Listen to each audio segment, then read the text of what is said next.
السلام علیکم۔ روزانہ ایسے واقعات سننے کے لیے ہمارا یہ چینل سبسکرائب کر لیں۔ چوہا اور خرگوش آپس میں گہرے دوست تھے۔ وہ تینوں مل جل کر رہتے تھے۔ خرگوش سب کے لیے کھانا پکاتا، گھر کو صاف کرتا اور سنبھالتا۔ چوہا گھر کے لیے اناج، راشن پانی، سبزی ترکاری بازار سے لاتا اور طوطا جنگل سے کچھ لکڑیاں بازار میں جا کر بیچ آتا۔ اس طرح تینوں خوب محنت اور مشقت کرتے اور خوشی خوشی رہتے۔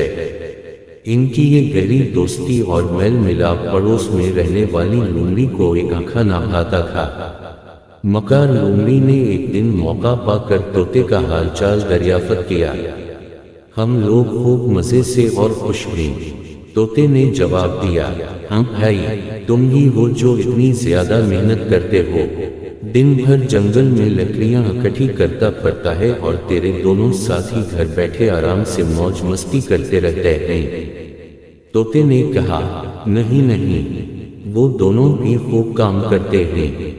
کیا خاک کام کرتے ہیں؟ چوہا ذرا سا پانی بھر کر لاتا ہے، دوڑ کر بازار سے تھوڑی سی سبزی لا کر دن بھر گھر میں پڑا لیٹا رہتا ہے۔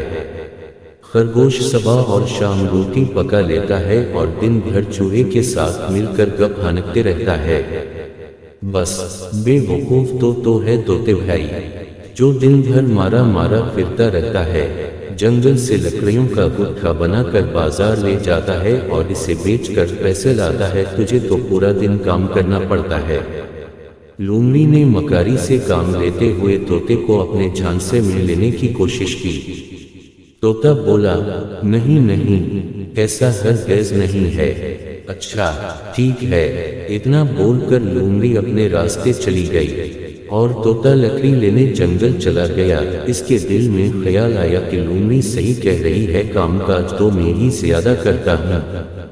طوطے نے شام کو گھر لوٹنے کے بعد چوہے اور خرگوش سے کہا کہ روز روز لکڑیاں لاتے لاتے میں بہت زیادہ تھک گیا ہوں، اس لیے ہم آپس میں کام بدل لیتے ہیں۔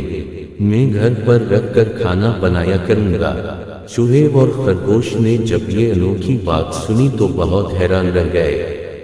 پہلے تو ان دونوں نے طوطے کو منانے کی کوشش کی، لیکن جب وہ نہ مانا تو پھر چوہے نے کہا، چلو ٹھیک ہے، میں ہی جنگل سے لکڑیاں لے آیا کروں گا۔ دوسرے دن چوہا لکڑی لانے جنگل چلا گیا۔ شام ہو گئی لیکن چوہا گھر واپس نہیں آیا۔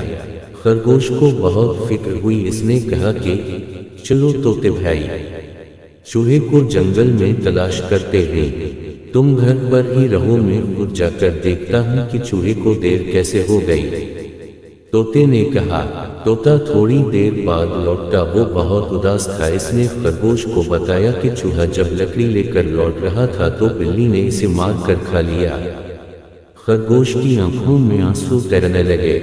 طوطا بھی رونے لگا کہ تین دوستوں میں سے ایک کی فضول میں مکار لومڑی کے بہکانے کی وجہ سے جان چلی گئی۔ سویرے اٹھ کر طوطا خرگوش کو لومڑی کی ساری باتیں بتا کر روتے ہوئے معافی مانگنے لگا اور کہا کہ اب ہم دونوں مل جل کر ہی رہیں گے، اور یہ وعدہ بھی کیا کہ وہ آئندہ کبھی بھی مکار لومڑی سے نہیں ملے گا۔